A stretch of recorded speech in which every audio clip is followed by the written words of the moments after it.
How many more people are we expecting?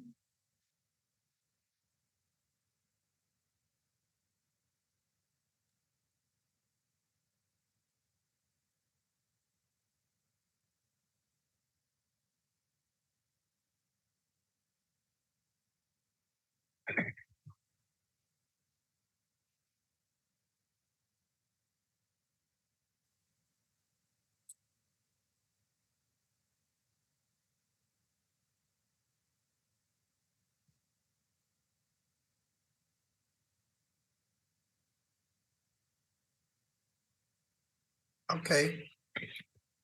We are also waiting for the Turkish partners to come. I know Zara told me she wanted to present her PowerPoint, the focus group results that we presented before. She managed to find some teachers and made the focus group. So she wanted to present this tonight. So we are waiting for her as well. Good. Very good. Well, I have time this evening. I'm in no hurry. But I know also as the project participants, the project leaders, if you like, we need to meet and do some other business afterwards. Once we finish. So I have no problem with this. If you go into Moodle, you'll see it.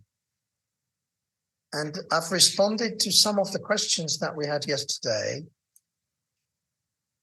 And I don't know, Alex, if you want to put it on the Zoom, we can do this while we wait for the others to come. Okay. And Raphael, just a reminder to record, please, Raphael, to record the session. Thank you. Sure. Clouds. Well, recording in progress. All the sessions have been recorded, but while it's in the cloud of the system of the Zoom account of the University of Zaragoza, I fully share with Alexandra. But if any one of you can download, please let me know, and I can send you the link and the passcode so you can download. Well, it's very. It's a very big file. I don't know, 1 hour should be like 1 gigabyte. But well, if you want to review, and also in the recording, it's the transcription in English, so you can have also the text. And sometimes I don't know, Alexandra, if you have also because sometimes it's easier you read faster than you see. So 1 hour. Of meeting transcribed without images, of course, but you can read it in 15-20 minutes. So it's really nice. Yeah. Okay, I will be sharing the Moodle. Yeah, and if you look at the LMS, as in previous days, I changed a few things. So now you only have 5 modules to play with. I see nobody's been playing, so obviously I know you're all very busy as teachers, but you'll find there's now a section, stop. You'll find now there's now a section on ArcGIS Online, because yesterday we had the question, how do I learn ArcGIS Online? Okay. So the links underneath is, the first one is to try it out. So you don't even. Unfortunately, it'll come. Just give it a moment. Give it time. It will expand as well. So don't worry. Oh, okay. It just takes time. So you will find you can try it online with some clickable exercises. Okay. So that's the first thing. So you can do a map, share a map. You actually do it by clicking, and you don't need an account. Okay, so for the beginners, absolute beginners amongst you, this is provided. Also provided by Esri, because as I said last time, they update all of this every time they update the software, they update the materials that they give. So you can try that out and go back, please, for me. And the one underneath is once you have an account, this is the first tutorial that Esri creates for you. So getting started, either if you're an organization or not, begin with the basics. And all of this is really, really easy to do. And if you're an administrator for your school, there's also the basics of being an administrator for all the accounts of all your students and other teachers. So that's also very useful. So I thought those would be really useful for you to get started. In other words, you now have no excuse. I'm smiling. I have a big smile on my face. So those are the introductions. So we don't need to look at them tonight. If you go down, scroll down, please, for me. And then the second question was about climate. So don't go too far. So you'll find what is climate. So we discussed this yesterday, and teacher said, well, I didn't know enough about climate and climate change. So this section below the picture, if you just go down below the image, you'll find some resources there to help you understand what is climate. So this is a story map that we made in another project. Where does the word come from? And how do we define it? And so on. And I like this. It's been liked by the European Commission. There's video clips inside there. For example, this is from the United Kingdom Met Office, for example. To be able to understand climate change, we need to understand climate. What is it? These can change hour by hour and day by day. So these are videos on YouTube. And looks at temperate climate. And they are very, if you stop that please for a second, they are very respected authority on this. And not only that, they also produce some really excellent education learning materials.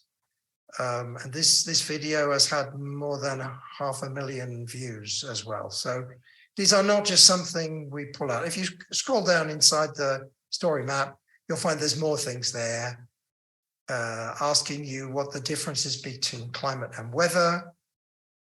And there's a little news item there, and the types of climate and climate zones.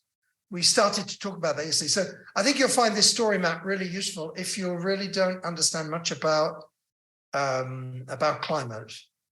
And it defines the Köppen classification and humid, temperate, other climates, and so on. And then who gets information about climate. And so I think you'll find more than enough information there to get you started.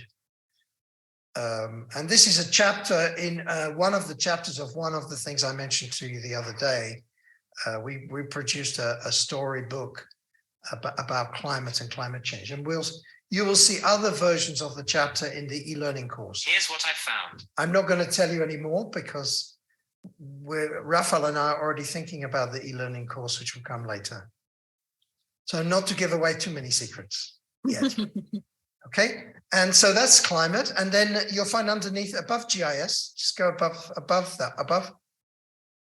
But I didn't change the GIS one because we put plenty there yesterday. You should also find the presentation has moved to the next one. You don't have to play it. And then there's a click on, it says explore a global climate map. So this is a GIS map that's been produced by a teacher. If you click on that one, okay. It'll open in a new pop-up. Yep. I have to find it. I tried to get it inside Moodle, inside the LMS, but it doesn't look very good. So I think it's better to have it. Anyway, it's a map of climate that you can help you see it. It's a map of climate that you can explore. You can zoom in and out to find where you live. If you click on a point, it will give you the data of the climate map. And this is something created by a teacher friend of mine called David Morgan. So it's a public map. But what I like here is when you've got your ArcGIS online account, you can take this map into your account, and then you can start to add labels and other things on it. If you click on a place, just stop somewhere and click on a place. Yes, Romania somewhere. You should find you get a graph of the data and so on. So you can see the changes over time and etc. And it's quite a nice, simple map showing climates. And this helps you start to explore maps. And that's why I put it in. And as I said, this teacher is using GIS for quite a long time. So if you ask your students to explore the map, you can see what they can do, what they'll find. You don't need to give them many instructions, but they will find all sorts of interesting things from this map of climate. Okay. Okay. Okay, so I put some new things then into the Moodle. I don't think I put anything else under. Oh yes, I put a couple of things underneath. None of the sections are now empty. So if you scroll down, we had what is GIS already. This you had yesterday. I stopped there. I put something called Bloom's taxonomy. Have you heard of Bloom's taxonomy? Yes. I think you've gone past it. I put a diagram of Bloom's taxonomy there. There it is. Come down to Bloom's taxonomy. Oh, here. Yes. There. And I want you to stop there because you are teachers and you understand this diagram. Mm-hmm. I'm trying to get you to think about how would you use GIS in teaching yesterday and on Wednesday. And I wanted you to think about teaching. And these are 6 things that you do when you're teaching. The lowest one, the remembering, is the simplest and the most least interactive for the brain. And the creating, evaluating, analyzing are the most challenging of the exercises. And when you start using GIS, you need to think about what learning processes you're going to try to encourage when you're using GIS. So I put that in there. And I asked the question, what sort of teaching can you use GIS? What is GIS good for doing? Is it good for remembering? Okay, this, excuse me to interrupt you. Is this image created by you? No, it's off the internet. It's a free to use image on the internet. But we have to put, The source. Okay, yeah, well, we can do that. But it's only in here for the LTT. It's not in the e-learning course. Okay, so we have to keep that in mind, that we need to put everything we don't create ourselves. We have to mention the source, even if it's a simple image. Okay, and underneath you have a forum to discuss. So if you look at a map, what would you use it for? For remembering, for creating, and so on. Okay, so there's a discussion area there with a couple of questions I've added for you to think about and for you to contribute to, because otherwise I'm very lonely in the discussion forum. I'm on my own there at the moment, so it's very sad. So if you go back now to the Bloom's taxonomy, and just underneath you'll find there's one more thing, I think. As you can see, we're filling the Moodle. There's something underneath the use of satellite images and the role of GIS in education. So I put something under each heading. Satellite images for climate change, for example, you have a link to some why are satellite images good for understanding climate change, and so on. So I scroll down. I don't think there's anything else. Yes, maybe there are 1 or 2 other things for you to look at. So we've been filling basically the LMS with materials and ideas for you to look at. So this will stay open for as long as you want. We will make the e-learning platform separate. It will have perhaps some of these things will be inside it, but this is there for you to use and enjoy and explore and so on. So I hope you liked it. I hope you find a lot of information that you feel you can get to very, very easily. And I'd love to get some feedback later. We'll be asking you for some feedback later on the LMS and what you want, what it needs to do, how we can improve it and so on. Okay, so for today, we had to prepare a PowerPoint on local data regarding the climate change. Krina and her students gathered some information. I only translated them, so I didn't do much. I will present some. Okay. Okay, do you see this? Yes, we do. Thank you. Okay. So microclimate of Pașcani. If you look on this map, you will see Pașcani on here, right here, and you see the Siret River. It's quite near us. Oh goodness, you're right over in the west. In the west of Iași department, let's say. Okay, all right. So location, the town of Pașcani is located in the south of Suceava Plateau, which occupies the northwestern part of the Moldavian Plateau. So we have some resources. We have the Siret River, we have some hills, and of course we have plenty of water, let's say, that shaped this this location. The climate is pronounced continental climate, especially thanks to the hills, high hills, and the Siret Valley.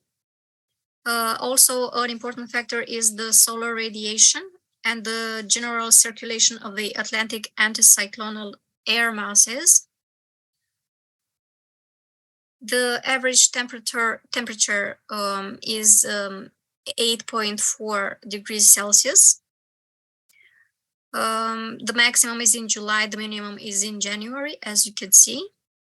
Do you know where the data was obtained from? I have to ask Krina. It would be interesting because we've been doing in another project. We've been building a climate map, and I don't know.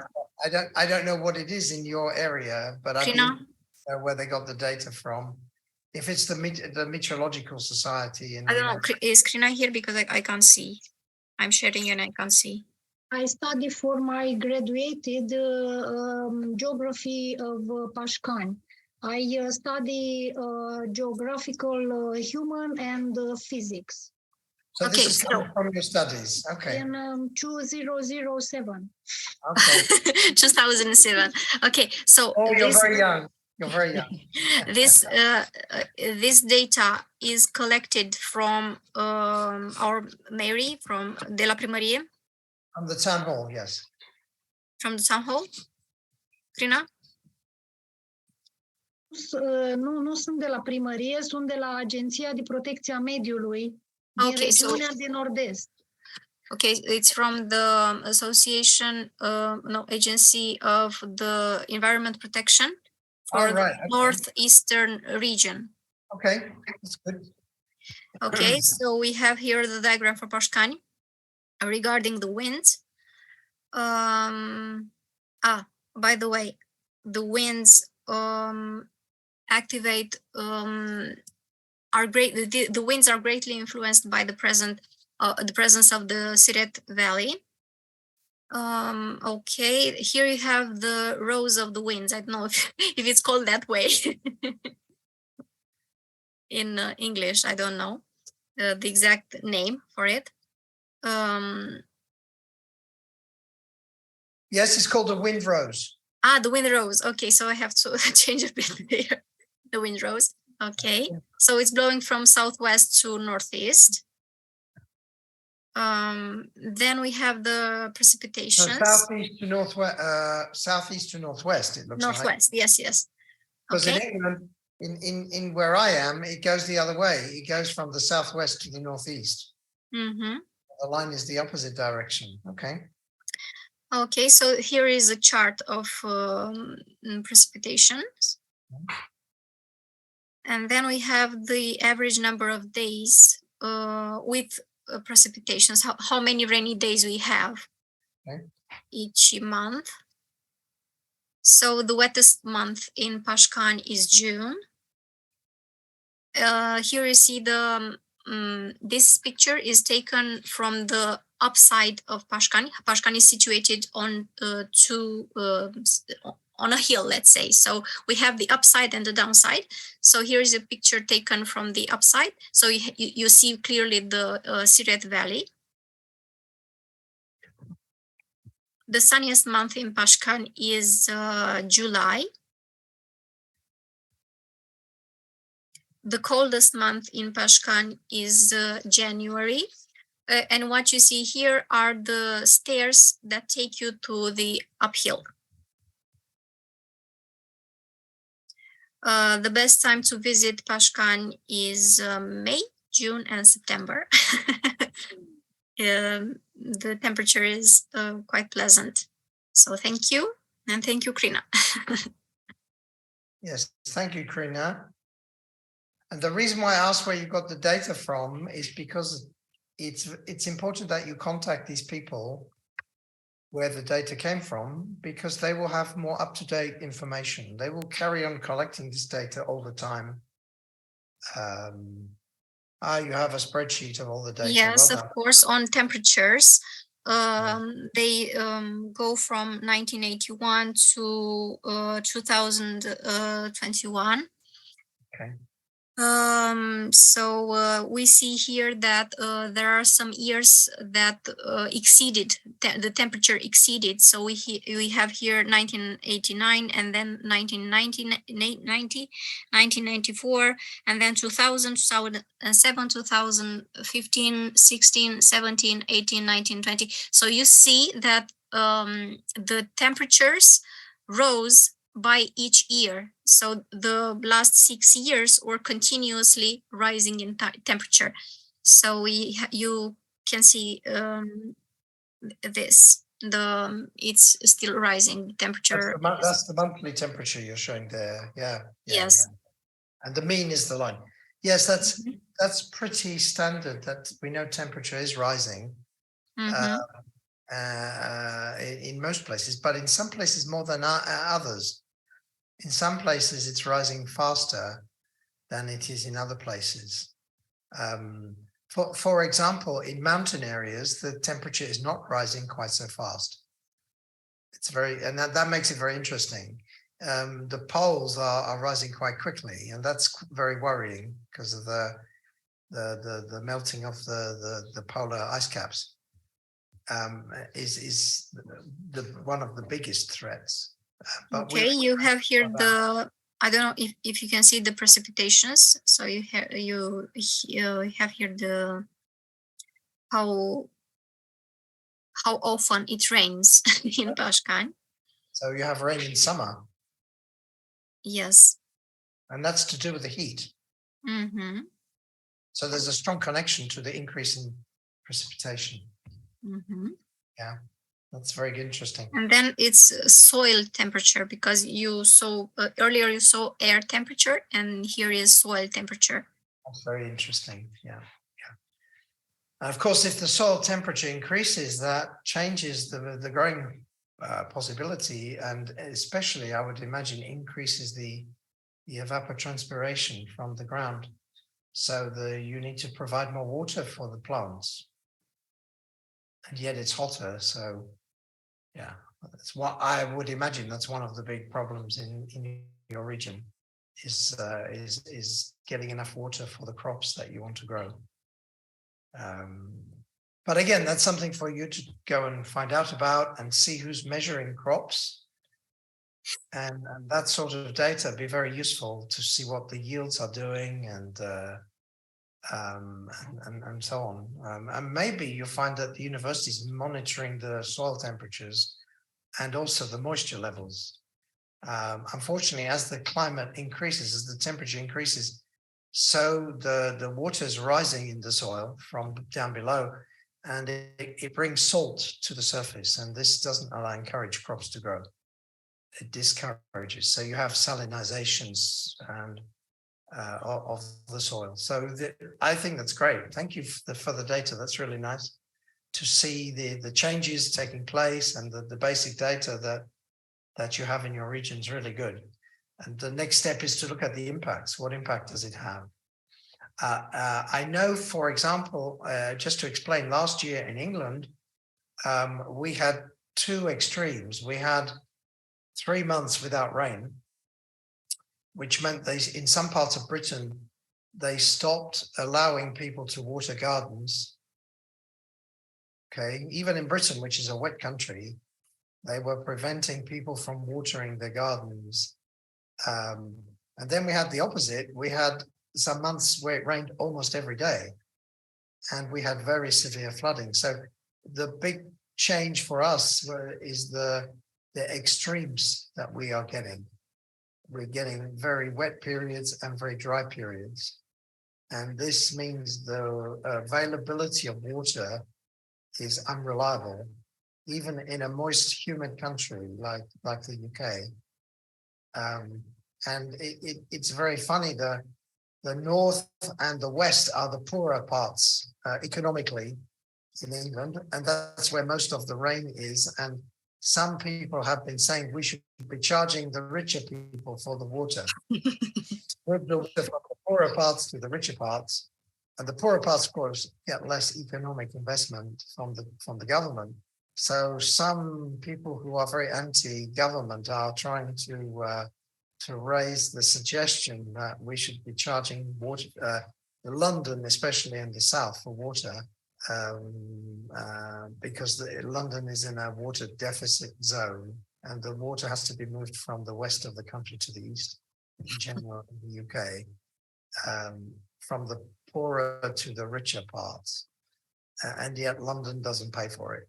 That's the argument. You can see the implication is quite significant, especially if we come to times of shortage. Thank you, that's excellent. And the other thing, I just, while I'm thinking in my mind, the other thing is if the maximum temperature is higher, it means that the people in the area probably suffer in terms of health. Yes. I know this has been a big issue. We had the highest recorded temperatures in Britain last year, and they were very worried about, especially older and unwell people, about them dying, for example, because of the extreme temperatures. We are not a country that is used to hot weather, you know, especially when we have Wimbledon tennis, it tends to rain, you know, for example. So you see the point I'm making. There are lots of human consequences, and any data and information you can find on those is really also useful. You know, how many days was it over 40 degrees, for example? That's a really useful statistic to compare year by year, because 39 or 40 degrees is said to be on the limit of human health, according to the medical people. So poor Rafael in Spain regularly has 45 degrees where he is in the summer, and so on. And I'm sure you do also in Romania. Yeah, and that's really useful data, because then you can start to look at the cost of climate change. You know, how many deaths does it create, and how many, and so on and so on. So, hey, very interesting. Thank you very much for that. That's really good. So, even though Karina isn't here, thank you she is here. Thank you very much for doing this, and for presenting the information. I will also share this information on the drive. You can, I will download it there, upload it there. Okay, thank you. So, and what's the next presentation we have? I don't know if Zara is ready to share her focus group results. Hi, everyone. Yes, I'm ready. Okay.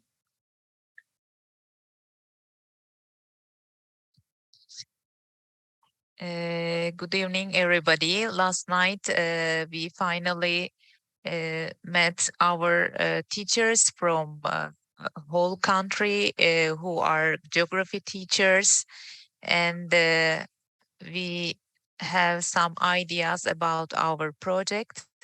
By the way, it is very nice to hear that most of our colleagues have already known about Eurogeo. Here is a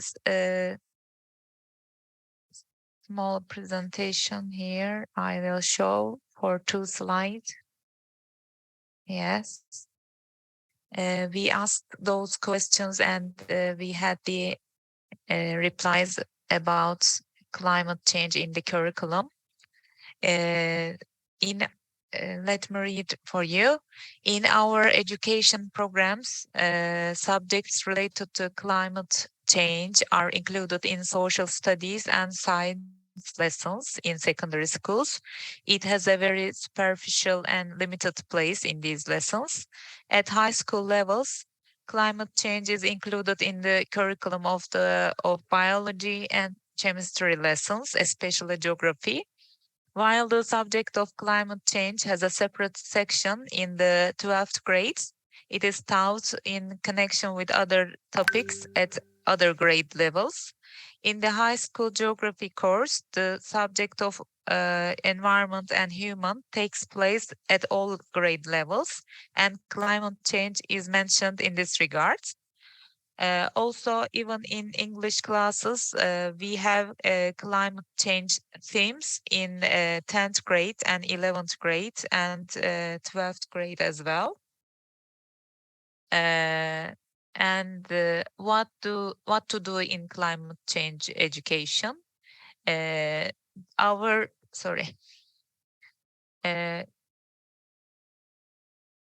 said videos are watched frequently in geography lessons. Discussions are held on news articles and real situations.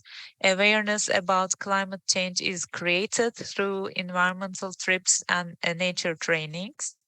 In extracurricular times, there are activities such as Environment Day celebrations, Water Day activities, etc.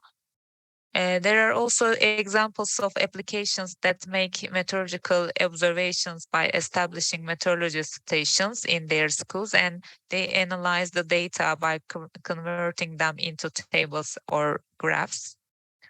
A limited number of schools and teachers conduct various studies with students groups on climate change in national project competitions, and interesting. We met some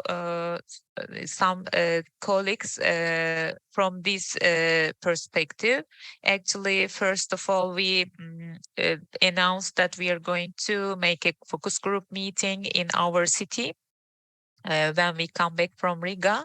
But because of the earthquake, we changed our announcement to the whole country. And it was, of course, a voluntarily contribution of them, and all of a sudden we understand that all the contributors, all the colleagues that accepted our call were the ones who were already interested in GIS before. Especially those are the people who are very actively working on this area. So it's a very good chance for us to meet them. The other part is challenges in climate change education. In educancy, in technology tools, economic and procedural problems regarding travel, observation, other extracurricular activities. These are some problematic things for our education system. For example, we have crowded classrooms for inter-class discussions or to do other activities. Seeing the issue of climate change only as the subjects of a geography course is another problem for our teachers and also our students. How do we use GIS in Turkey? In our country, GIS is a subject that is dealt with theoretically in a part of a 9th grade geography course. It's not included in the curriculum of other disciplines, except for the geography course. Its use in the teaching of geography courses is quite limited.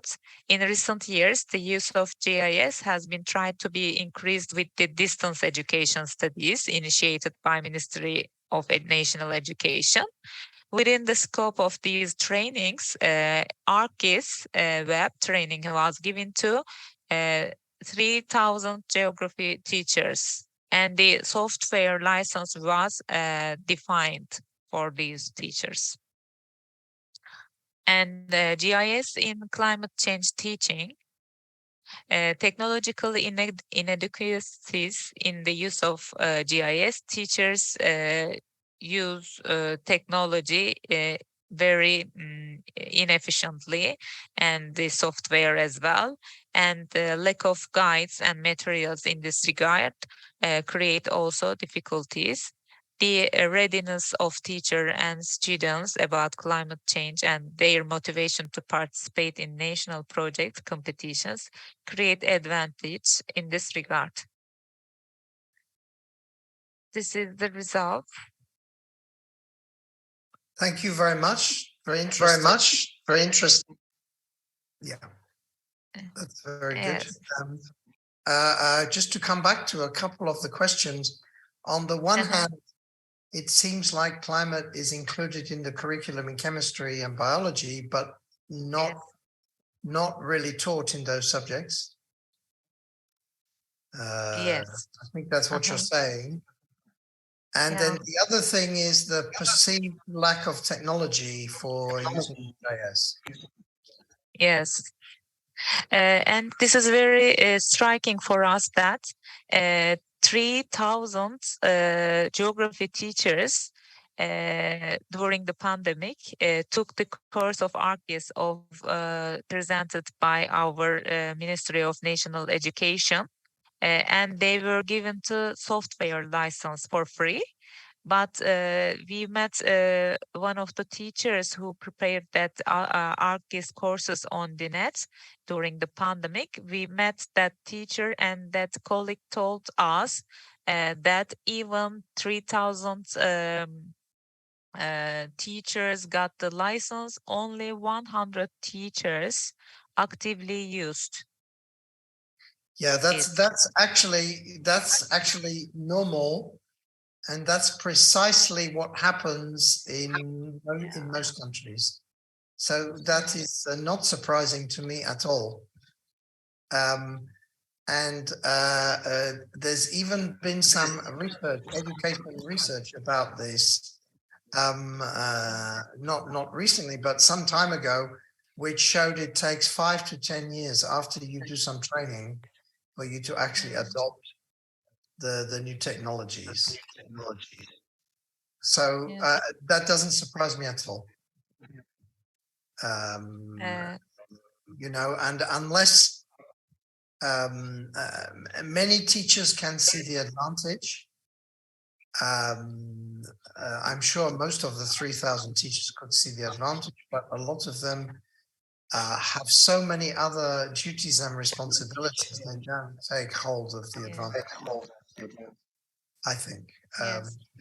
You know, and all we can do, I can tell you my whole educational career, probably for the last 35 years, you can open the door to the teachers, but you cannot push them in. So I've been trying to, Eurogeo and myself, we've been trying to promote the use of GIS in classrooms, in school classrooms, for more than 35 years. Actually, it is nice to hear that all countries you have met such teachers, because before meeting you, I thought that it is the case of Turkish teachers only, because Turkey is an underdeveloped country, and teachers are not really well educated, or not well educated, but they are just trying hard. They have a lot of difficulties in terms of salaries, families, accommodation, everything. Teachers So, don't like to change anyway, and teachers. so you shared the Maslow's hierarchy, that it is very clear that if you cannot really met the needs of the people with the accommodation, safety, food, and everything, you cannot think about education. Yeah. Yeah. So I don't know. I thought about it for Turkey, but it is very striking for me to hear that in other countries, in other European countries, the case is the same. In the UK, things are changing. The UK is one of the more advanced, let's say, countries with a more advanced progress. And the progress has only come recently. And in particular, the reasons for this is, one, most students in their studies in the university do some GIS. So they're not starting from zero. Yeah. And the second answer is, we have quite an active Esri UK company, and they are quite active in trying to promote and encourage teachers to use GIS. So in the past, there were barriers, like they didn't have computers, or they didn't have data, or they didn't have money, etc., etc., etc. Now those barriers don't exist anymore. But nevertheless, you still find teachers who are not interested or don't find it easy to try to use GIS. And through the projects that we've been doing, we've been trying to break down the walls, trying to break down the barriers that stop people from using GIS. And it's a very slow process. Plus, also, teachers don't like to change. Teachers are very traditional in their approach. And I suppose the danger is, you get one teacher in a school who's doing it, and all the other teachers think, oh, well, that's her thing or his thing. I was that teacher in my school 25 years ago when I started using GIS. I was seen as the expert, and that's the thing that Carl does, and it frightens other teachers away. Maybe Krina finds the same thing in her school. It's using GIS. So there are lots of reasons behind this. It's a slow process, but we will improve. And I know in the UK now, many teachers, now we have younger teachers coming into the classroom with some GIS skills. They're less frightened. And it's also becoming not compulsory, but it's coming much more used to be a part of the training program for teachers. We're seeing more teachers therefore getting involved. So the answer is, we just have to keep persevering. There is no magic wand or magic solution where we can throw dust in the air, gold dust, and every teacher will start to use it. It doesn't work that way. But we are making progress. The progress is being made in terms of starting to see more teachers with GIS. And I can remember, Krina will remember, because I think she was there. I can remember going to a Romanian school, and there was only one school using GIS at the time, and now we have more schools. Yes, you're right, of course. So this is a very good chance for us to spread the words, really, because in this project, even we have started recently, we have met so many people even during this period who are interested in GIS. So this is just spreading the words for us. This is nice. For me, Another it's great. And what we'll try to do is try to make sure we listen to you, because I think that's very important as the teachers, that we try to listen to you and we take notice of what you said in terms of the focus group that you had, that we try to create materials, resources and tools that meet your needs, if that helps. I like the diagram there, Turkey and right in the middle of the warm and the cold. which one? The two halves This one? of the globe. Yes, On the screen I is- would like to share. Yes, I would like to share with you this diagram, because this is taken from the Ministry of Agriculture and Forestry, Turkish Ministry of Agriculture and Forestry. This is the diagram of climate change rates, not only for Adana, but also for the seas around us and the whole country. I would like to share this with you. In the first part here, these are about the average seawater temperature from 1970 to 2020. This is about average seawater temperature. The first one is Mediterranean Sea, which is just in the south of our city. We are on the south coast of Turkey by the Mediterranean Sea. So this is the rates of the temperature for our Mediterranean Sea from 1970 to 2020. The other rate is for the Aegean Sea. This is the rate for this. It is almost 1 centigrade degree.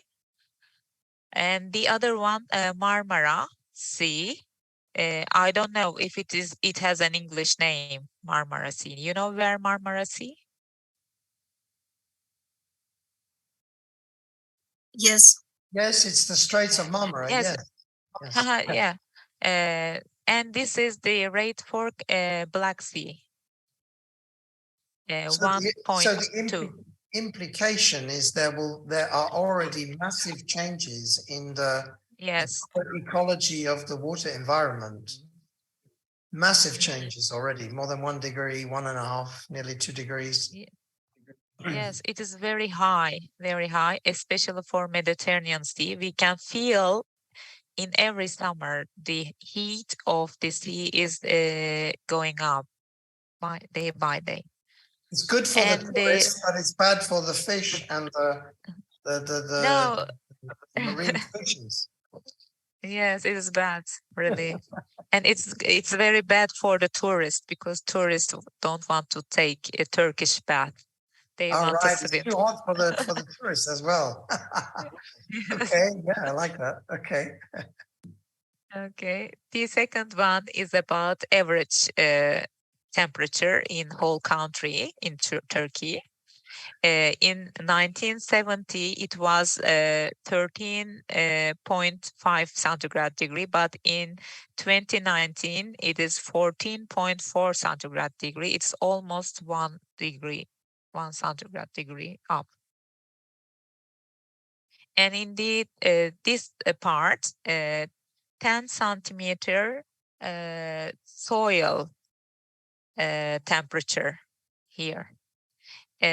For soil temperature in 1970s, it was 16.1 centigrade degree, but in 2019, it is 16.4 centigrade degree.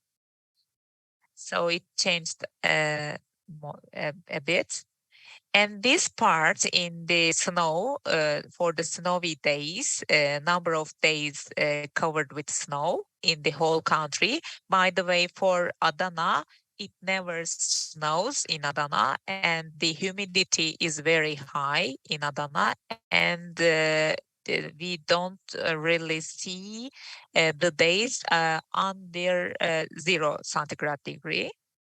It is 40 or 45 centigrade degree in summertime, especially in July and August. In the whole country, it is the number of days 18 and a half. And in 2019, it is 17 and 6. And in the last part, you can see the greenhouse gas emission.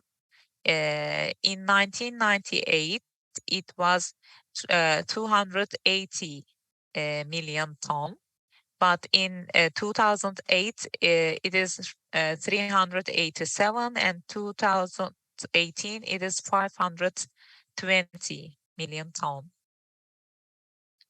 It is a very high rate. That's related to economic development. Yeah. Yes. Construction, especially, I would think. New construction. Yes, this is the case in Turkey.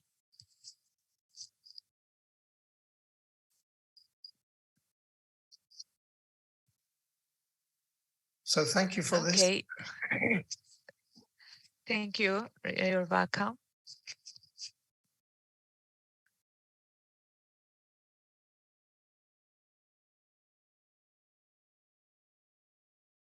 I don't know whether we have anything from Latvia. Okay, this is all from us for today. Thank you for listening. Maybe I should stop sharing. Okay.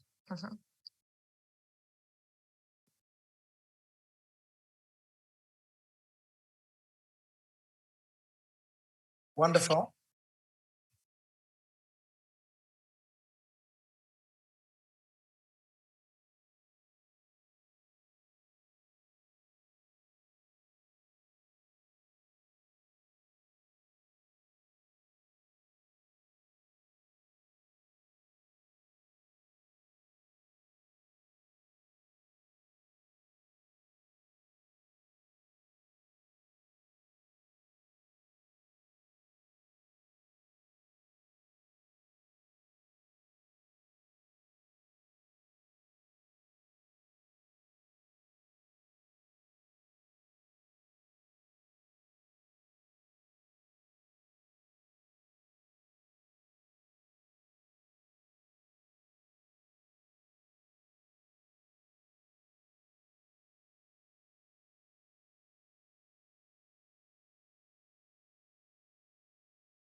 Thank you.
I think the scenario you just skipped over is interesting.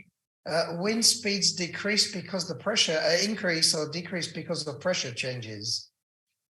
And pressure changes, if you have more stability in the air, you have less wind. If you have less stability in the air, you have more wind.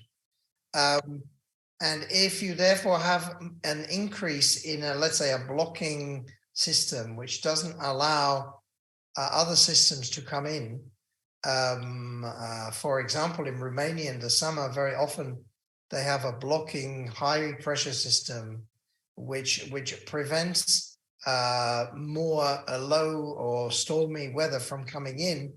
And the storms they have in Romania are created because of the heat, the intense heat. So they'd be more like thunderstorms, which is not good for crops because you get hail and the crops can be break. In Latvia, because you're near the water, if you get a blocking system, it means you can have high pressure usually, which is caused from the continent. The continent's warm and the air spreads out into Latvia and prevents the storms from the Atlantic from coming in. And then you have less wind speed. So it's all explainable, not day by day, but over time, you can see quite substantial changes. And that's quite substantial, what I'm looking at there.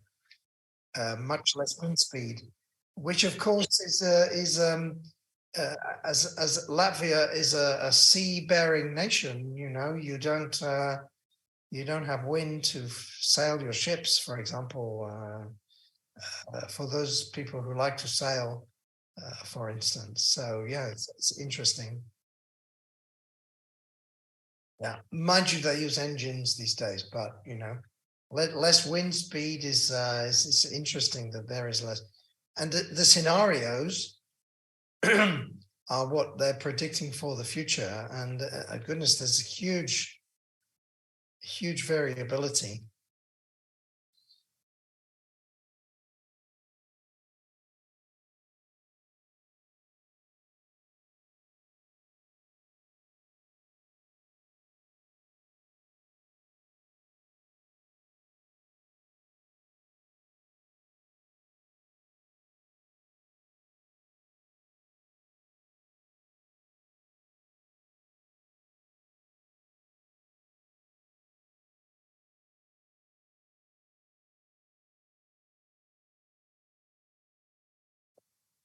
You know, let's make it clear, we've been studying climate properly for probably 100 years.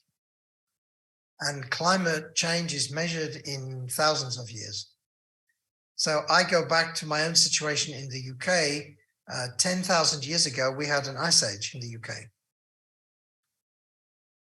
Okay, so climate change is happening over long periods of time. And the scientists haven't been studying it for long enough. So there's an awful lot we don't know about climate and climate change, which is why we need to educate young people so that they can become the scientists in the future who will discover far more than we know already about what's going on in our atmosphere.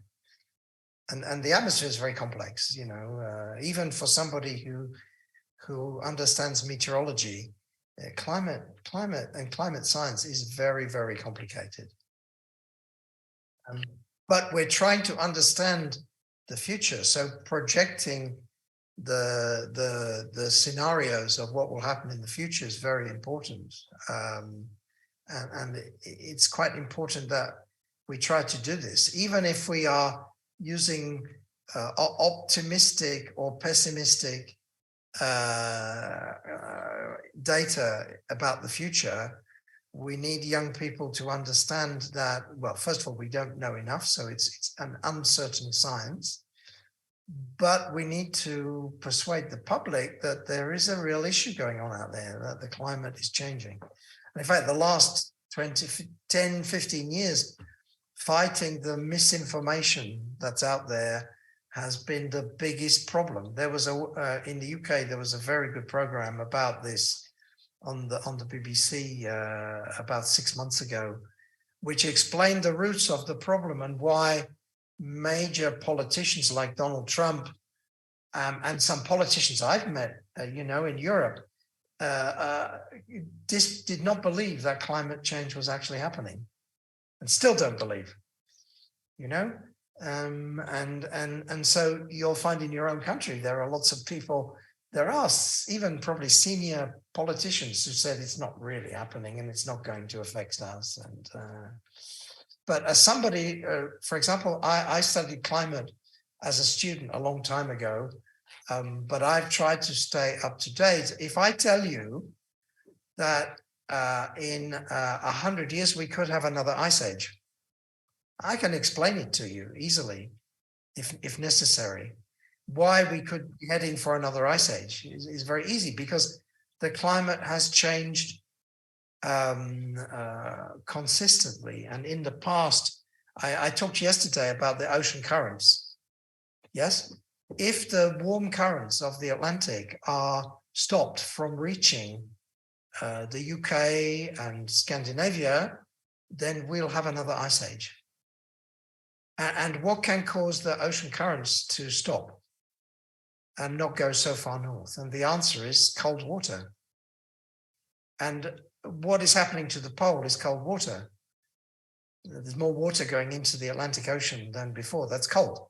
So there are some scientists that believe this blocking of the warm ocean current that keeps the western side of Europe very, very mild and warm could happen, and it could switch. So I'm not a catastrophist. I know we have catastrophes all the time, but it is a scenario that my professor in university presented to me as a student a long time ago.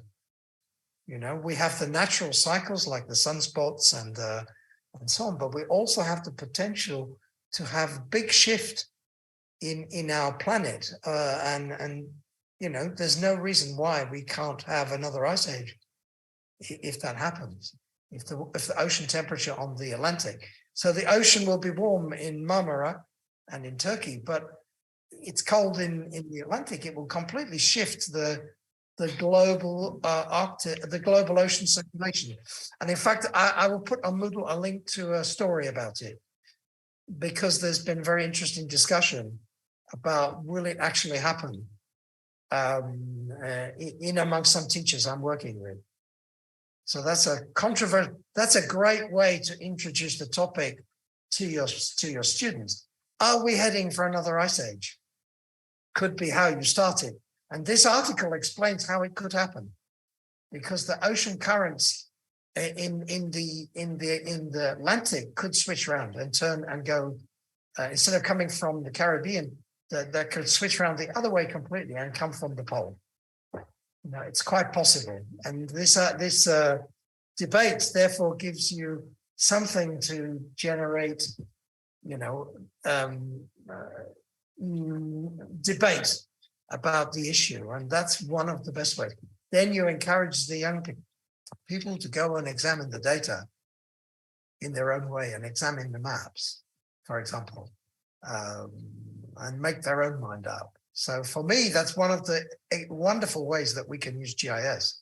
We start with some controversy, and then we ask the young people to go and explore the information that's available. Just that map we showed you earlier.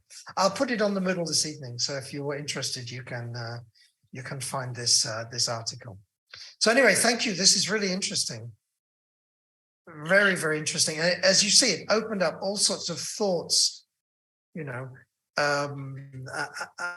about climate. And what I love about this project, and I have to thank Zara and Ali enormously about this, is to link the GIS and the climate is really excellent, because now we can get the students to go to the data and look at and explore and interpret, manipulate, etc. the data, so that's really quite exciting for me. I'm going to shut up because I'm talking too much. Typical teacher, I talk too much.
The same thing we noticed in Romania. So, for instance, in January, there were warm days, and in February it's very cold.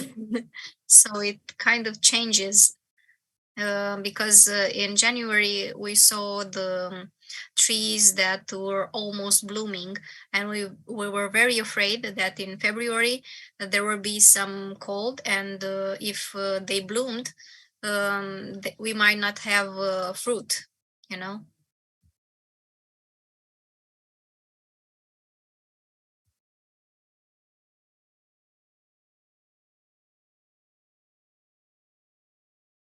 Okay. If you, right now, if we can discuss a bit the risks, if you don't have anything else to add, I created a sheet with the risks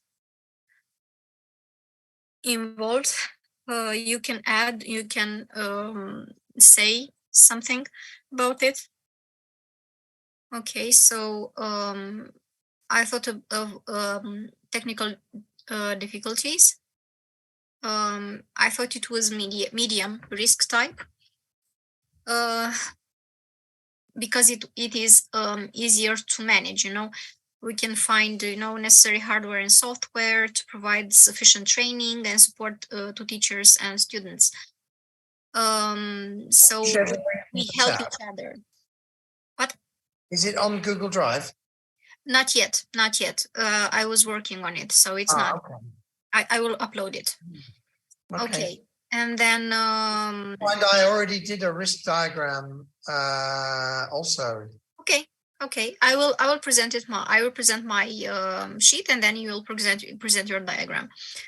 I thought of lack of teachers buy-in because, as Zara said, teachers may not be so enthusiastic about using GIS in their classrooms.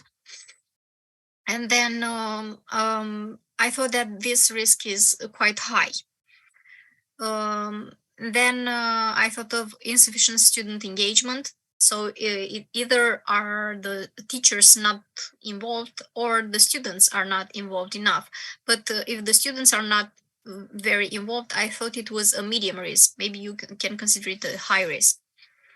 Then data availability and quality. As we talked yesterday, this is quite a high risk. We have to find really reliable sources and to verify the accuracy of the data. We have to work with the local organizations. Then I thought of cultural and linguistic difference, which can be medium, because in this age we can also all use Google Translate, and then we thought of writing meeting minutes, so each partner can check the minutes. We also have a feedback form, so by the end of this meeting I will also give you a feedback form to fill in. We created the WhatsApp group, a Gmail group, so it's easier for us. Then the delays and the cost. This can be a high risk. Then we have the wars, pandemic, earthquakes, which were not taken into consideration when we wrote this project, and other unforeseen disasters, because there can be so many. So this is quite high. Unfortunately, this risk is quite high. Right now we see that with everything that happens around us. And apparently war is coming in the door. Maybe exactly. We should write about it. Yes, I wrote the war is the first one there. Then we have communication problems, which can be quite high because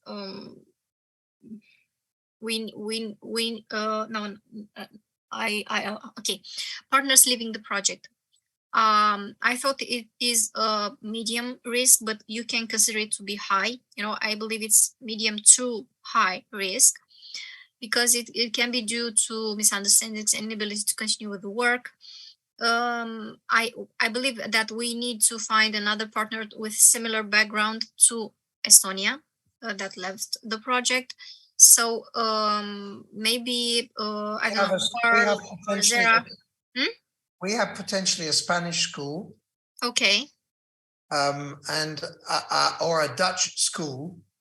So I think we can find a school to join the project. The only thing that needs to be clarified, and we need it in writing from the national agency, is that they can join and that the grant attributed to the Estonian partner can be transferred to them. Yes, but in order to do that, I need their, the same thing that we did when we wrote the project. The background of the school and everything. Just like in the beginning of the project. If you look in the beginning of the project, we have each partner with their background. So, yes. I mean, that's easy to do because these schools work in Erasmus. Exactly. So we need to present our NA the background.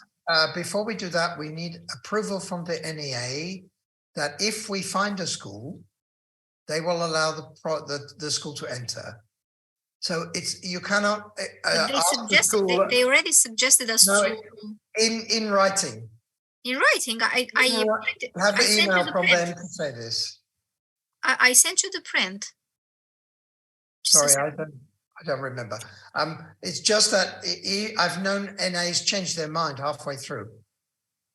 No, I know. Carl, hello, Carl. Can I ask if the Spanish or Dutch partner is a school or an NGO? What is They're schools.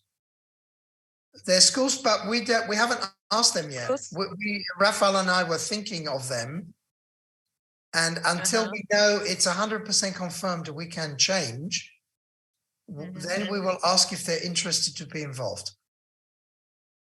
If the NA has already written to say it's okay, then we can now contact the schools and the teachers and ask them if they want to be involved. Okay, if you want me, I can write to them again we need and to tell them that we have a Spanish school or Dutch. Or a Dutch school. Or Dutch, yeah, or a Dutch school. And we know the schools very well. We know the people who work there. And they are using GIS, so they have some expertise. Very good. And the issue is it as always, it comes down to money. And we need to have a confirmation that the grant from the Estonian school can be transferred to the Dutch school.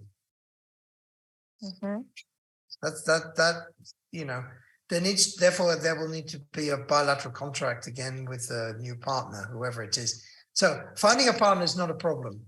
I think we won't have a problem in finding. We have other schools we could also contact, but these are the two that came to mind straight away with some experience and expertise. Okay, now you can share your risk. No, my risk is a form that we need. I started to do it and fill it in. You have to go to the Google Drive. Okay. I'm still having problems with I haven't worked out my technology problem. If I try to share my screen, it asks me again for the. Okay, where can I find it? It's in management in the Google Drive. Management. All documents should be there. And, if we're not sharing things in the Google Drive, then it's hard to follow. For example, so we need to make sure we're putting documents there. I just started to use it, use something and to think about it. That's it. Yeah. And there are two sheets.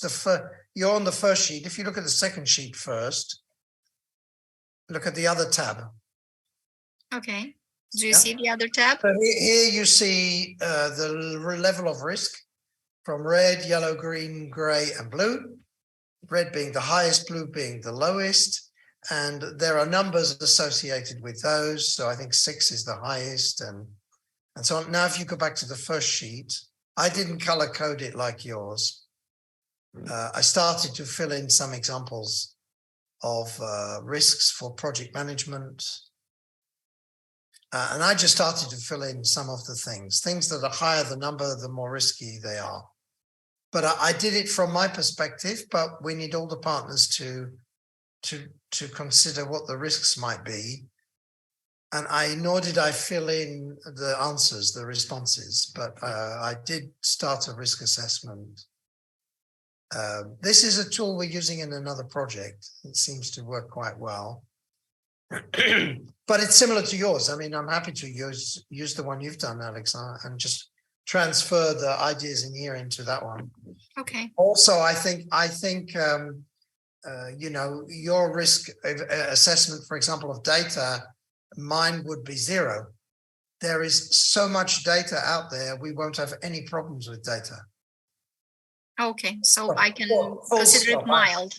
I can tell you that there's almost no risk at all, because as I explained the other day, open data is written in every country and every community.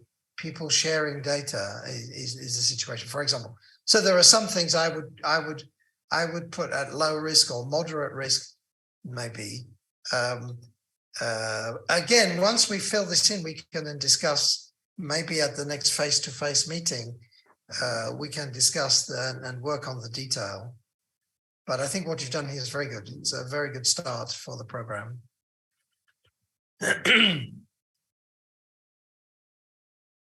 I focused mostly on the management of the program of the project, and started to look at the work package to the LMS, for example, further on. So I linked it to the work we're doing.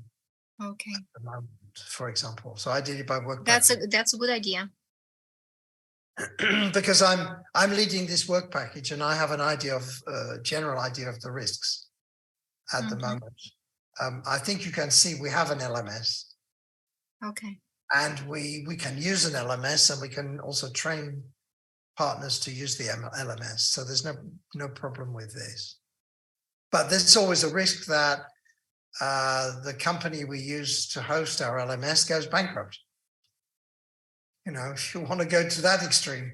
But we've been with them for 20 years, so I don't think that's likely.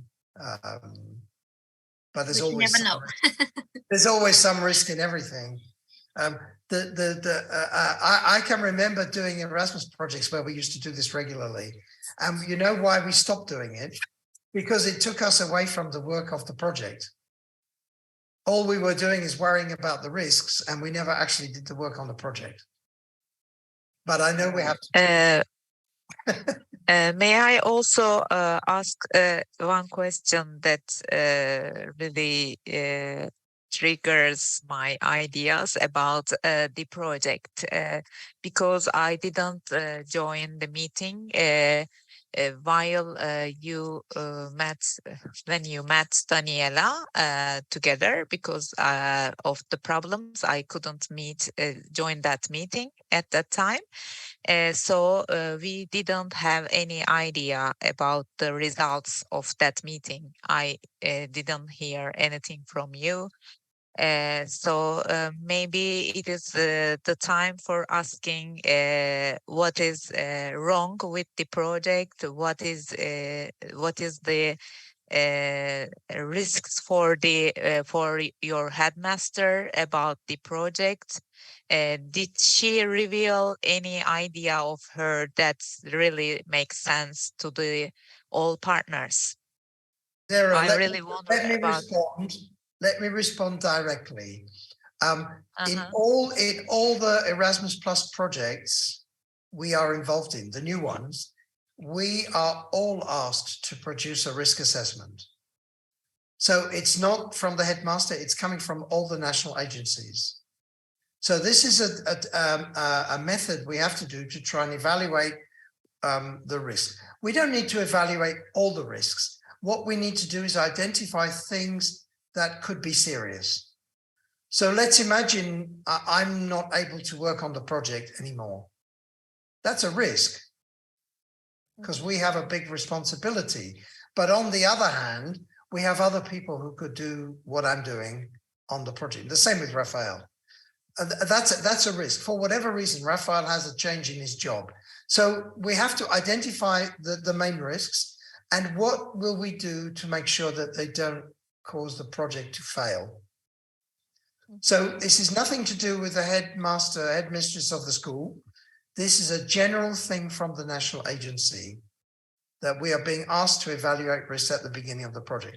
And we're also being asked to make sure that we are using indicators, and we have to measure the success or impact of the project. And that's the same in all projects, because it's also the same in the other projects. But we cannot do this in a 1-hour meeting online. The risk assessment and the indicators has to be done over time. You cannot just do them. It doesn't happen. And anyway, your risks will change.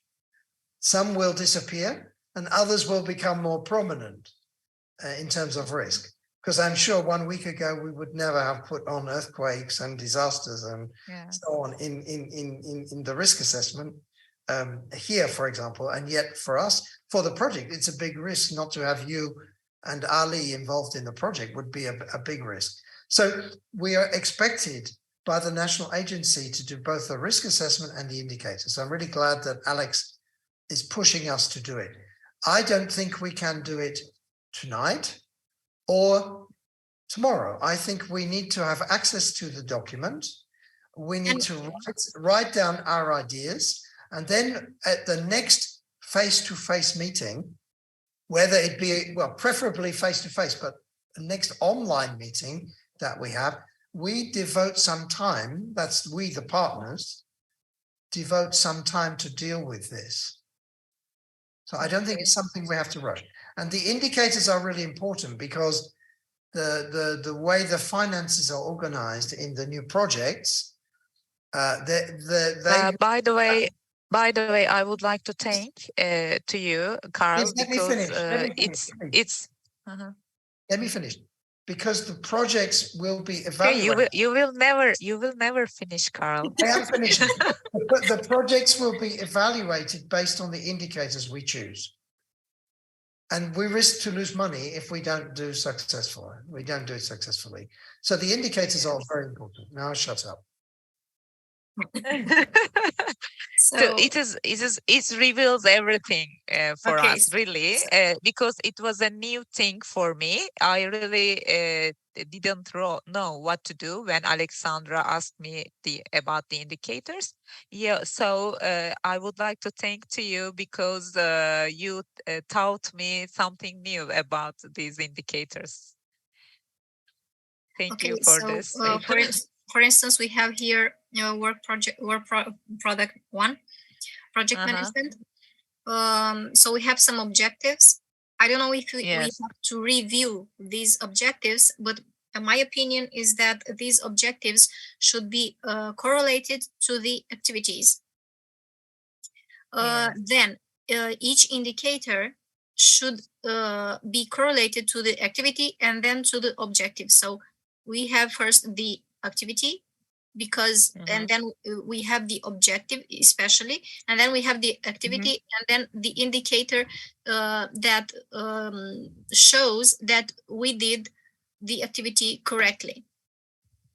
So I saw here that someone wrote not indicators method, this Deming cycle, check, do, act. I don't know this. I don't know who wrote this. The entries in Deming plan are interpreted. So you say that this is not an indicator, but a method. I don't know who wrote this. I wrote that. Okay. So we will move this. I also in capitals. Okay, so we will move this all of the indicators. Method, okay? I suggest you take some time to look at it. And come up with the next version. My suggestion is that each of us should make comments on it. I agree. You have these documents are in the drive. So I also shared the links with you in the WhatsApp group. So each of you can make comments on it. And then we will talk on what should we do. Because, for instance, these are not indicators. Someone wrote that these are not indicators. Okay, I agree. I want to cut it. I don't know where to cut it. Okay, no, I will put it in red, so they're not indicators. And then we have here something as well written. So we have to check everything here to see what an indicator is. Also, I put here smart indicators, a document that you can all check how indicators should look like. For instance, this is the acronym SMART. So we have specific, the indicator needs to be specific, clearly measured. And then we have measurable. How if one cannot measure an indicator, then progress cannot be determined. We have to take this into account. Also, an indicator needs to be achievable and attributable. So the performance target accurately specifies the amount or level of what it is to be measured in order to meet the result or the outcome. The indicators need to be relevant. They have to have a valid measure. Also, they need to be time bound or trackable or targeted. They need to how to say, they need to, you have to write, for instance, we have to do this in a month, during a year, during 2 years. We have to write this as well. So please check this document as well.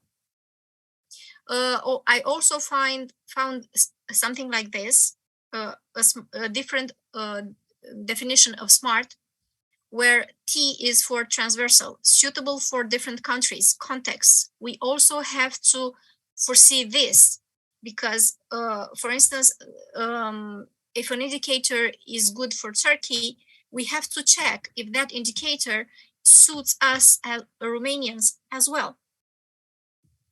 So please check this document where you can see what a SMART indicator should look like. And then you can enter each of these Word documents, from the drive to see the indicators mentioned, objectives, activities, indicators. The indicators need to be quantitative and qualitative. So I didn't invent this, let's say, structure. This structure was given by our NA. Then we have the method and data collecting tools. Also, we need an indicator value at the beginning of the project. It is written if necessary, but we have to think maybe some indicators need to be at the beginning of our project. For instance, we have talked here about climate change. We have talked how climate change is taken into consideration in our curriculums. We talked here about how responsive are our teachers to GIS. So I believe that we do have some indicator values, but we have to think about them. There's also measurement frequency. For instance, I set everything at 3 months because, it's easier to keep track. So we have indicator value at the end of the project. And then we have target. I don't know if target means percentage. I know I worked with Zera before. Zera thought that this target may mean percentage, but maybe it could also mean the target audience. I don't know. And then we have evidence. How, if our NA is to evaluate our project, how will they see, what evidence will they look at to check if we met our indicators? I hope I was clear enough. Yeah, target can't be numerical because some of the data is qualitative. so it can't be numerical.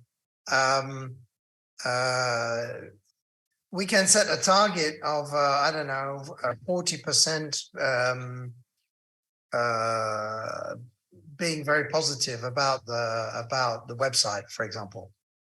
We can set those targets as something we try to achieve. And I think it's important to have targets, but they can't all be quantitative. Some will be qualitative. No, but the targets, we need just to write them. What is a value is the indicator value at the end of the project. So here, yes, we do have, like contact person 1, geography department teacher 2, 6 institution establishment. So we have numbers here at indicator values at the end of the project. But target, I don't know exactly if what they're looking for is the percentage. If so, we need to be more specific, I believe.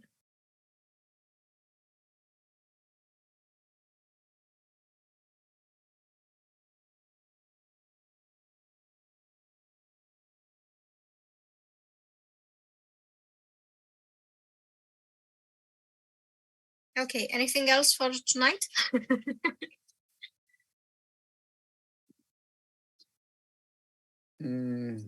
So there is something else. Alexandra, Alexandra, do you think the 90% of target is very high for the? No, it's not what I meant. 90% of what? It's not clear enough. I see. Okay. So it's not that it's high or low. It's of what? It's not just, it's just a number, but it's not specified of what exactly. Okay. So okay. Next, I wanted to talk with you and also our Latvian partners about the some activity proposals for the e-twinning. I think possibly the other teachers don't need to be here. So it's just the main partners from the meeting, because this doesn't concern. No, but the e-twinning, everybody is concerned of the e-twinning, because in e-twinning, both our countries, Romania and Latvia, will bring several teachers inside the e-twinning project. So they need to work on this. So it's not okay. So I was thinking about the collaborative mapping. Maybe if not, for instance, if not in the first months of the project, because this e-twinning project will span over a year and a half, maybe 2 years even. So maybe this activity can be done in the second year. It's not necessarily to be done in the first year, because I believe it's a bit difficult. Then we have the climate change debates. This activity can take place during the first year because it's not that difficult. And then we have the environmental action plans. We can do this, I believe, in June. Maybe it's something that can be done easily in June, because the students can work together to develop environmental action plans for their communities. Another activity could be virtual field trips. I know that our students can't actually meet except for when they come to Romania. So the students that will be involved in this e-twinning can take virtual field trips, to different regions or countries using GIS technology, since we're studying this. Storytelling. This is an idea that I took from Carl. He showed us some story maps. So storytelling and multimedia production. Students can they like to play with new, with their iPhones, different apps, technology, and we can ask them to produce some videos, some podcasts, and even interactive maps. If Charles has any other ideas, or his colleagues from Latvia.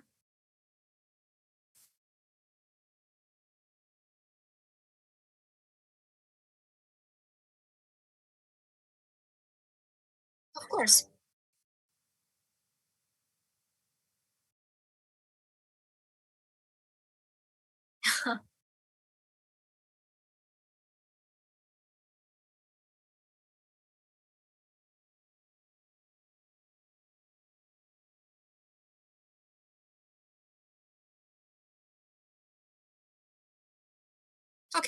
Okay. I will come up with the first, the first, let's say, categories in the twinning are, let's know each other, let's post something about our countries, and then we go into proper activities, let's say. So it's not such a hurry, but we need to discuss what other activities can we do. If the colleagues, if the partners that are here right now and they have some ideas, they can share with us. Or if they think of ideas later on and they want to share with us, please just write on with our WhatsApp group and to share your ideas with us. Any idea is welcomed. Okay, thank you.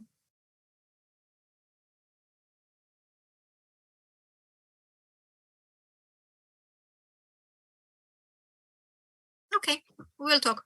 We will talk on WhatsApp. Anything else for today? Yes, we've got quite a few other things. I presented a logo. Oh, the logo, I almost forgot about this. We also found that gis-t.eu is available as a domain name. So that's purchasable.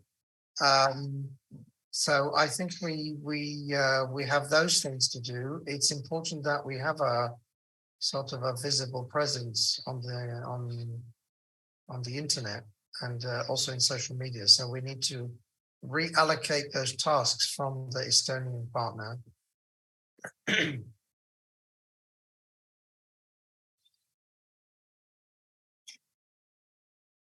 And we sent you 2 logos and some designs today.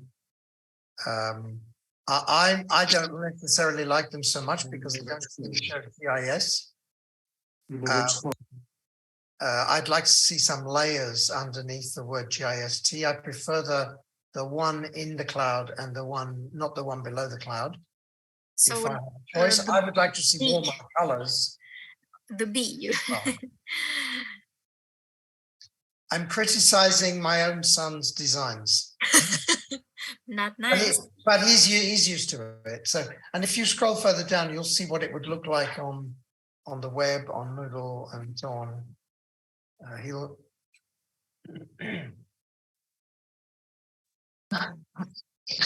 I think both are nice. I can't decide, honestly. Alice, what do you think? I'll get him to make one with my thoughts. Maybe we can present some more. I'm waiting for my colleague. Yeah, just go ahead. At the weekend, maybe we can present a couple of. We don't have to decide tonight. That's not the problem. That's not the issue. But we do need to decide soon what we're going to do.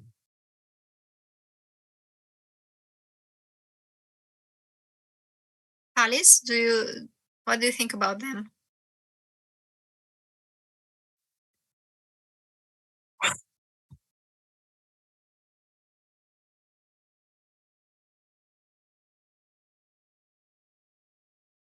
Okay. So you have the same taste as Carl. But I don't think it's good enough. I would have warm colors, for example. It's about climate change and global warming. I would have warm colors, not cold colors, for example. I see what you mean. So I will ask him to do another one. He's used to me saying things, so if I don't say anything, he probably will worry. No, I will ask him to change it slightly. We'll come up with another version probably next week, early next week. The most important thing we need to do tonight is decide when the next meeting is. Or Alex, you make a doodle for us that we fill in. Because the next weeks are very busy. No, not next week. No, in the coming weeks, the next month. The next month, I believe. I will, maybe I will create a doodle for the next month to see when each of us is free. And also in April, I believe we have the meeting in Belgium, maybe, I don't know. Let me check. Yes, in April, we have the meeting in Belgium. We didn't decide dates for this. No, in April, sorry, in April we are really busy because it's Easter and we have the Eurogeo conference. So the annual meeting and conference of Eurogeo. We can't do it. Okay. In June, there was supposed to be a meeting in Estonia. So maybe we can move it closer. I mean, May or June. Again, I don't think we can rush anything, but we need to have a meeting to because in the project it was written that in April there will be a meeting in Belgium, and then in June there will be a meeting in Estonia, and then in November there will be a meeting in Spain. I just told you what it was written in the project, but everything can be rearranged, of course. I can't hear you, Carl. Sorry, how many face-to-face meetings do we have in the project? 4. So it doesn't make sense to have 2 so close together. One in May. No, I didn't one in April and one in June. Riga as well. There's also Riga and one in Adana. So no, there's 6 actually. 6 meetings. So it's more or less every 2 TPMs and 4 LTTs. And the LTTs are face to face? Yes, this was the only LTT online. Okay. There are also Carl, 4 online TPMs.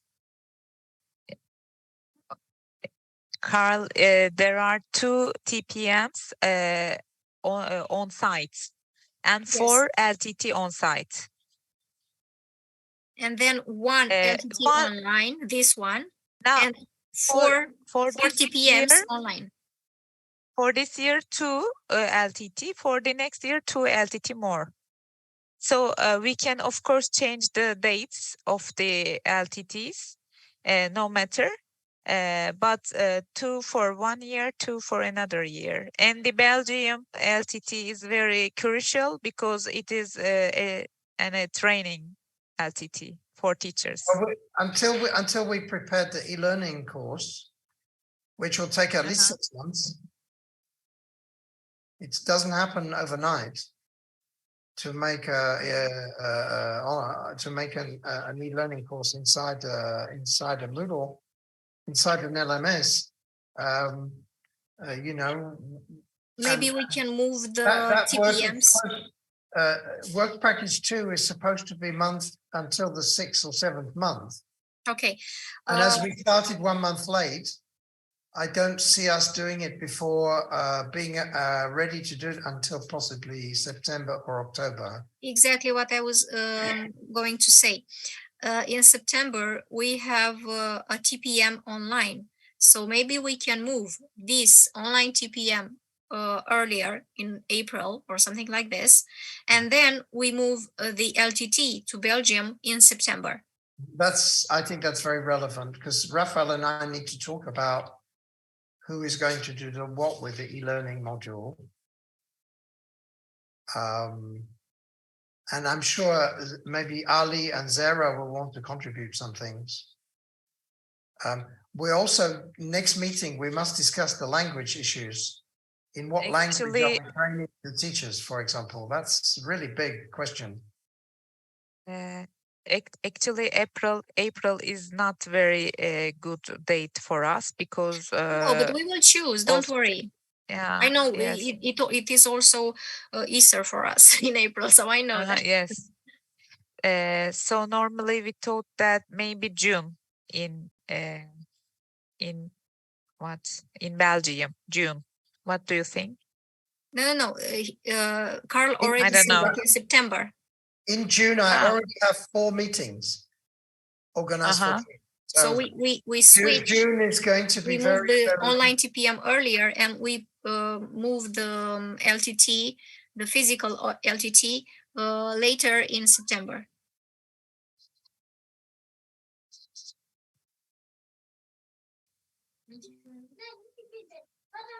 So Okay, maybe no matter. okay, I will create a doodle to for each of you to fill in when you are available to meet for a short time next month at just a short Zoom meeting to check if everything is in place. Doldursana ya. If that's okay. Okay. Yeah, I think that's a good idea to have a 1 hour meeting of the partners in the next month, just to keep the momentum going.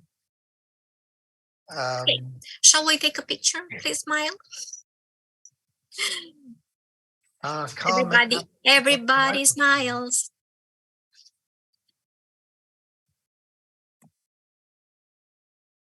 Everybody says, "Geez."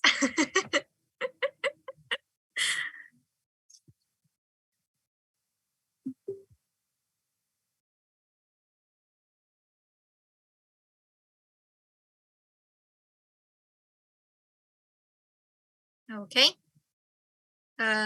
So this meeting, I believe it's over. You didn't do the survey for the. Oh, thank you for reminding me. Please, we need to get all the teachers. Oh my God, I almost forgot about it. Okay, just a second. I will share you. I will share you the link in the chat right now. Just a second. Please wait. Thank you for reminding me. Yeah, you need to send it to all of the teachers, even if some were not here today. They should still fill in the survey. So, this is the survey. Can you send it on WhatsApp as well?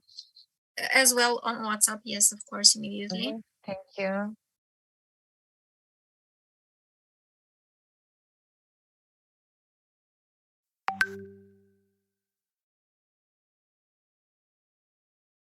So each of you should complete it by tomorrow, because it's easier for me to check who was in the meeting and to also write the minutes of the meeting, because I haven't done after each meeting. It would have been difficult for me. So thank you, Carl, for for recording these meetings, for saving them, and for sending them to us. My colleague Dragos saved these meetings. I will review them, and I will write the minutes of the meeting. But I also need the names for each person. So this form, as you can see, the first question is the complete name of the person. So please send these forms to the people that were present for this LTT. We have the list. We have an email list, remember? Oh yes, we also have that, but I maybe there were some people that came afterwards and they were not written in that list.